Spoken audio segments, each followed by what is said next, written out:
Descending into Boodoo, we caught our first glimpse of the Lofoten Islands, tucked low on the horizon, beautiful in the afternoon sun.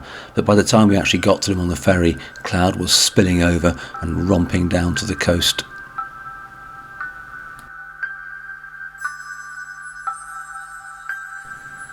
With the cloud rolling over the mountains, we found a wonderful first camp tucked between birches and rowans. Heading north through Rhina and Moskenes, we knew it would be very, very busy on the roads, and there were plenty of motorhomes and cars. But nonetheless, it was fine for cycling, with stunning views of the surrounding mountains and coastscape.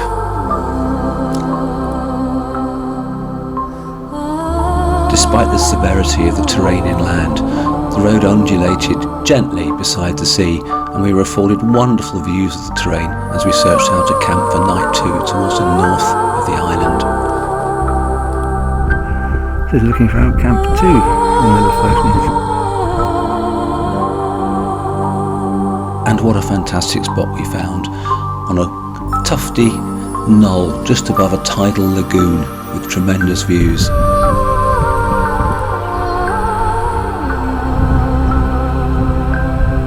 Having pulled out of our wonderful camp, we headed north, back over the bridges, taking care on these because actually some traffic comes over surprisingly fast and the roadway's quite narrow. On around the coast, the terrain was simply wonderful. Spiky rocky peaks rose to 850 metres straight from the shore, and we were all eyes as we gradually neared the famous Napstraumen tunnel just ahead of us. This is heading under Napstraumen. And yeah, occasionally it's very busy, but it looks like we can ride on the path on the side, which...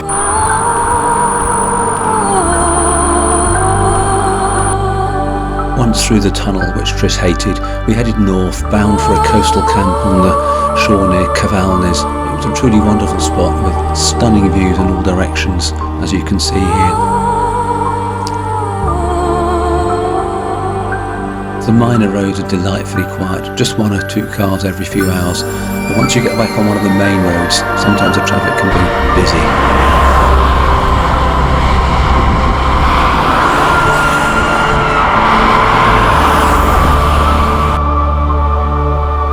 We were exceedingly lucky to experience such wonderful weather as we headed north through the magnificent Lofoten Islands. Most days it was shorts and t-shirts, and I wore sandals, and that was absolutely fine. Even the wind was warm, just occasionally we had to put a fleece on, but mostly it was just stunning weather.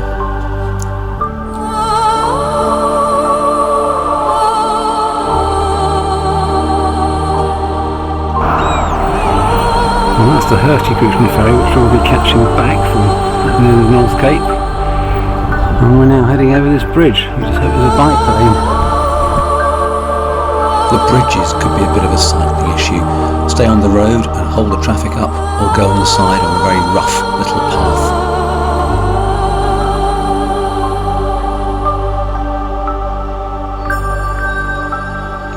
Each day we headed north from wonderful camps along the beautiful coastline, just undulating ever so slightly up and down to give a reasonable amount of height gain, but it was just stunning cycling, and we were so lucky with the weather. But the bridges, they needed a bit of respect.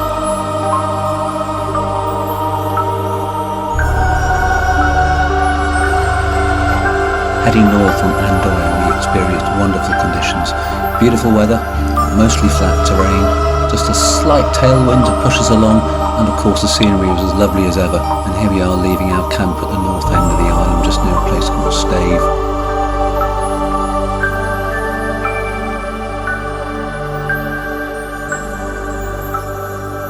On the island of Senja, we cruised through a number of tunnels, which of course Trish didn't find wonderfully exciting, but they were quiet on minor roads mostly.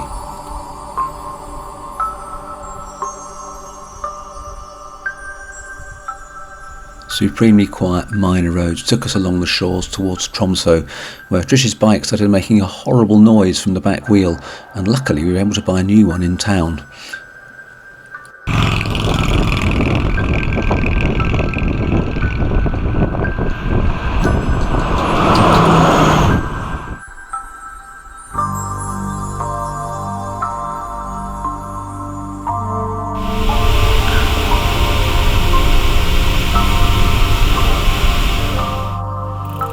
That's the ferry, the white in the background. The Lingen Mountains were truly spectacular, and we were all eyes gazing up at the steep peaks.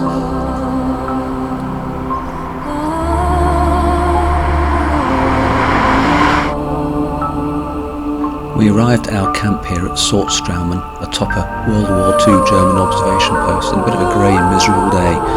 But by 10 and 11 at night, the sunset was absolutely tremendous, and we watched as boats fished, birds flew overhead, and it was just a wonderful moment.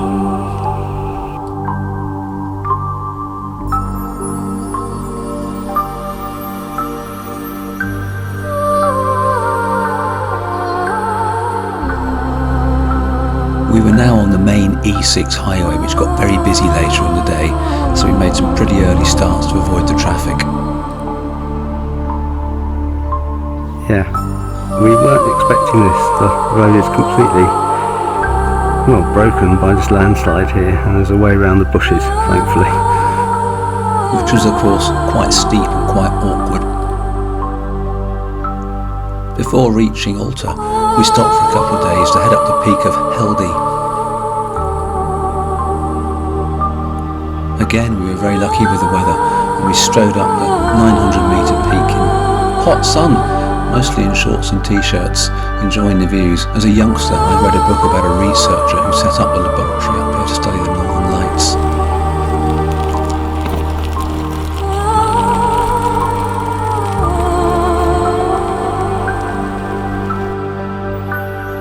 This far north, the landscape had a real tundra feel.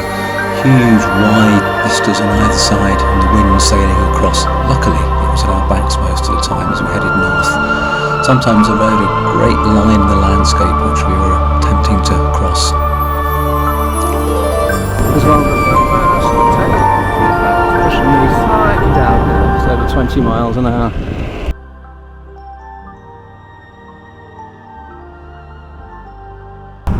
That is fantastic. Thank you so much for your help. That's wonderful. Okay, thank you. Bye. In case you're wondering, that was Trish bringing our Hurtigruten booking forward a few days. We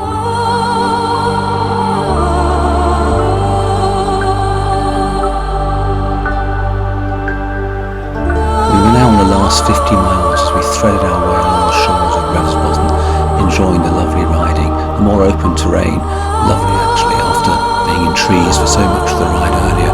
We undulated, sometimes up to 300 or 400 metres high, and then whizzed back down, really enjoying this route.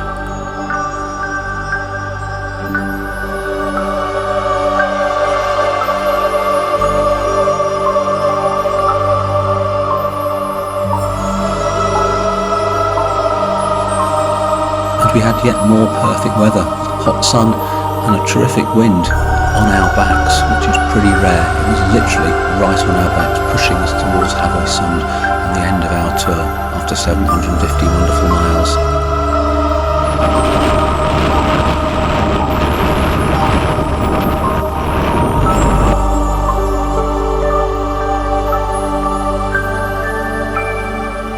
The last 10 miles were just delightful as we swept along beside the shore to a wonderful final camp just above the town, just on an old fish drying terrace.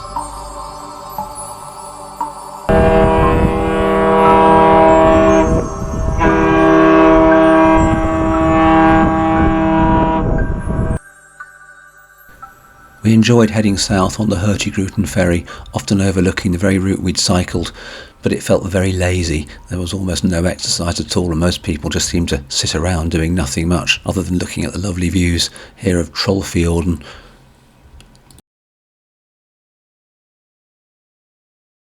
Having bought our Hurtigruten booking a few days, we had time for one final trip up the peak of Per Karlsatind, a 1,036 metre peak that we went up in terrific wind, but what a fantastic view. Back in Bodø, we just had time to sort all our stuff before heading for home. One distinct memory of this trip is the ease with which we found wonderful camps on the coast or next to lakes. All of them were fantastic and the views were tremendous. We were so lucky with the weather and these lovely camps.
Back in Voodoo it felt like autumn, and when we left Oslo, we left in pouring rain, just like when we'd arrived in Oslo, in pouring rain.